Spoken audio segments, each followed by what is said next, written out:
Hello friends, welcome back to the channel. और आज के इस वीडियो में हम बात करने वाले हैं एयर फोर्स में भर्ती आई है अधिकारी बनने के लिए उसकी। तो इस वीडियो को आप लोग पूरा अंत तक देखिएगा। इसमें मैंने सारी डिटेल्स को डिस्कस किया है, ए टू जेड। आपको इस वैकेंसी से रिलेटेड जो भी जानकारी चाहिए वो आपको पता चल जाएगी। और फिर भी अगर आपके पास कोई कन्फ्यूजन रह जाता है तो आप कमेंट कर सकते हैं, मैं आपके कमेंट्स का रिप्लाई ज़रूर करूँगा।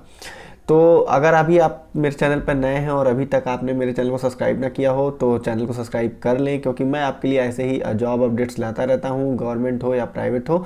और कोशिश करता हूं कि आप लोगों को एकदम जेन्युइन ऑथेंटिक चीज़ ही मिले। और बेल आइकन भी आप प्रेस कर लीजिएगा ताकि मेरी जो भी वीडियो आती है लेटेस्ट वो आपको नोटिफिकेशन मिल जाए और आप उसको देख सकें।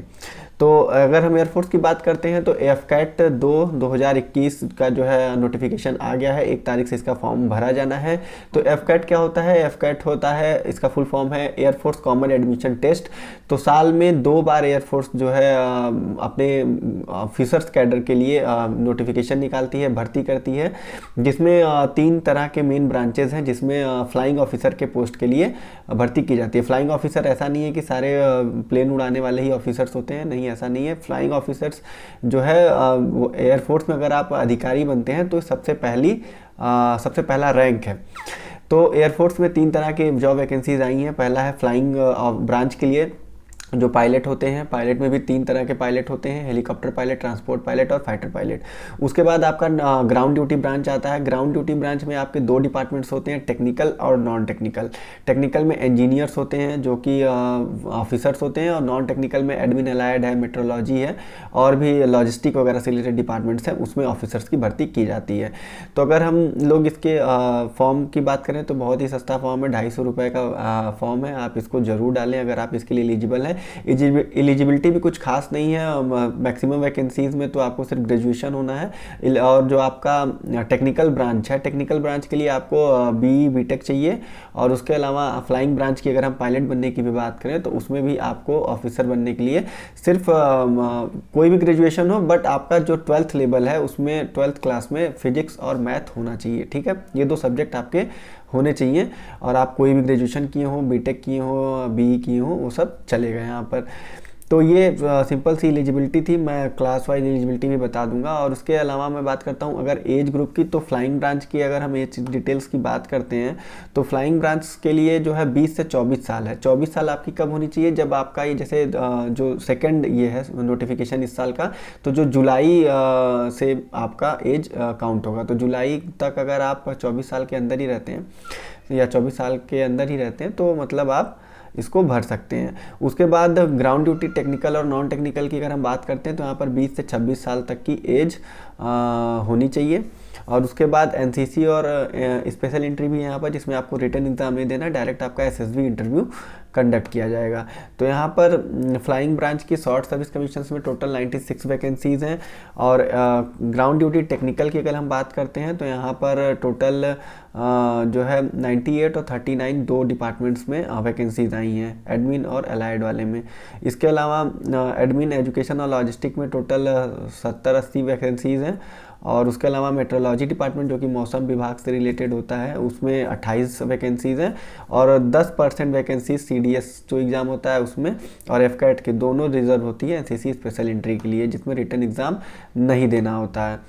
और अगर हम फ्लाइंग ब्रांच की बात करते हैं तो बैचलर्स डिग्री जो है यहाँ पर आपके पास होनी चाहिए, मैंने पहले ही बता दिया है। और ग्राउंड ड्यूटी के लिए आपका एरोनॉटिकल इंजीनियरिंग, और एरोनॉटिकल इंजीनियरिंग में भी 2 होता है, एक मैकेनिकल और इलेक्ट्रॉनिक्स। ये दोनों अगर आपने किया है तो आप इसके लिए एलिजिबल यहाँ पर हैं। और नॉन टेक्निकल में कोई भी आपके पास बैचलर डिग्री हो, 60% नंबर होने चाहिए आपके। मिनिमम हाइट का यहाँ पर क्राइटेरिया है, मेंस के लिए 157.5 सेंटीमीटर्स और फीमेल्स के लिए 152 सेंटीमीटर्स। और आपका जो एनसीसी है वो सीनियर डिवीज़न की जो एनसीसी होती है उसका सीट सर्टिफिकेट आपके पास होना चाहिए। सीनियर डिवीज़न मतलब एयर विंग की जो एनसीसी होती है, जैसे कि एक होता है नॉर्मल एनसीसी होता है जो स्कूल लेवल पे हम लोग करते हैं, उसमें बी सर्टिफिकेट, सी सर्टिफिकेट होता है, वो आर्मी वाला होता है, आर्मी विंग का। लेकिन एक सीनियर लेवल का भी होता है जिसमें आर्मी, नेवी और एयरफोर्स तीनों की एनसीसी अलग अलग डिविजन्स में डिवाइड होती है। तो अगर आपने एयर विंग की एनसीसी का सी सर्टिफिकेट प्राप्त किया है तो फिर आप उसको कर सकते हैं। और सबसे इंटरेस्टिंग बात मैं आपको बता देता हूँ कि एयर विंग एनसीसी अगर आपको कभी करने का मौका मिले तो आप उसको ज़रूर करिएगा, क्योंकि उसमें आपको एरोप्लेन उड़ाना भी सिखाया जाता है। एक छोटी एरोप्लेन होती है जिसको आपको उड़ाना सिखाया जाता है, तो ये काफ़ी इंटरेस्टिंग चीज़ है। तो ये वैकेंसी जो है, इसका जो है फॉर्म ये 1 तारीख से शुरू हो जाएगा। अप्लाई आप इसके लिए कर सकते हैं, और मैं इसका हाउ टू अप्लाई का एक फॉर्म का एक वीडियो बना दूंगा, जिससे देख करके आप स्टेप बाय स्टेप समझ सकते हैं कि सही तरीके से आप अपना फॉर्म कैसे भर सकते हैं। बहुत सारे लोग आज भी साइबर कैफ़े पे निर्भर हैं, जबकि आप अपने मोबाइल से ही अपना फॉर्म भर सकते हैं। इसके अलावा लास्ट डेट आपकी 30 जून तक है, और आपका एग्ज़ाम और एडमिट कार्ड तो भी भरोसा नहीं है कब तक होगा। वैसे तो ये बहुत जल्दी एग्ज़ाम हो जाता है, लेकिन अभी कोरोना में चूँकि ऑनलाइन एग्ज़ाम ही होता है, सीडैक इस एग्ज़ाम को कराती है, तो पता नहीं कब हो एग्ज़ाम, कुछ कंफर्म नहीं है, बट होगा। आज नहीं तो कल कोरोना कम होगा तो सारे एग्ज़ाम्स जो भी पेंडिंग है धीरे धीरे हो जाएंगे। और आपका जो कोर्स स्टार्ट यहाँ पर दिखा रहा है वो जुलाई 2022 का है, मतलब जुलाई 2022 में आपकी ट्रेनिंग स्टार्ट होगी। उससे पहले इनको ये पूरा सिलेक्शन प्रोसेस कंप्लीट कर लेना है। सिलेक्शन प्रोसेस की इसके बात करते हैं तो सबसे पहले आपका रिटन एग्ज़ाम होता है। एनसीसी स्पेशल एंट्री अगर हम छोड़ देते हैं तो आपको एक रिटन एग्ज़ाम होता है। नॉर्मली एक पेपर होता है, लेकिन अगर हम इंजीनियरिंग वाले टेक्निकल डिपार्टमेंट की बात करते हैं तो उसके लिए आपको 2 पेपर देना पड़ता है। एक होता है EKT और एक होता है नॉर्मल जो सब पेपर देते हैं। सारे पेपर जो होते हैं उसमें 4 पार्ट होते हैं। एक होता है आपका जनरल इंग्लिश, एक होता है जनरल एबिलिटी जिसमें history, geography, polity, current affairs ये सब होता है, और एक रीजनिंग होता है, एक मैथमेटिक्स होता है। तो ये 4 पार्ट होते हैं। तो ये सिलेबस था, और ये और बहुत सारे एग्ज़ाम से काफ़ी आसान होता है इसको क्लियर करना। इसके सिलेबस और क्वेश्चंस का लेवल बहुत ही मतलब डाउन है। इंग्लिश वोकैब बेस्ड ज़्यादा होती है, ग्रामेटिकल बेस्ड नहीं होती है। और इसके बाद जब आप रिटन क्लियर कर लेते हैं तो आपको देना होता है SSB इंटरव्यू। SSB इंटरव्यू की अगर हम बात करें तो ये 5 दिनों का प्रोसेस होता है, और ये बहुत ही मतलब टफ होता है निकालना। बहुत अच्छे स्टूडेंट्स इसमें छाट दिए जाते हैं। 200-300 का एक बैच जाता है, उसमें कभी कभी 1 या 2 ही स्टूडेंट्स रिकमेंड होते हैं।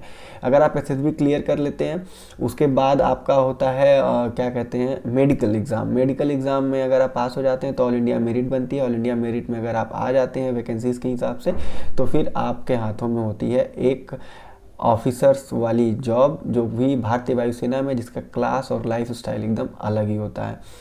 तो ये थी पूरी बात। अगर सैलरी वगैरह की बात करते हैं तो मोर देन 1 लाख से यहाँ पर आपको सैलरी स्टार्टिंग से ही मिलती है। इसके अलावा आपको ढेर सारे पे एंड पर्क्स मिलते हैं। रहने के लिए बंगला मिलता है, चलने के लिए गाड़ी मिलती है, नौकर चाकर मिलते हैं, तो सब कुछ है। मतलब गोल्डन अपॉर्चुनिटी है आपके लिए। और बहुत सारे लोग तो इसके बारे में जानते ही नहीं, उन्हें लगता है कि ऐसे ही कोई जॉब होगा, बट ऐसा नहीं है। आप इसको अप्लाई करिए, भरिए, और इसके लिए मेहनत करिए, और अगर आपको मिल जाती है तो आपकी लाइफ बदल जाएगी।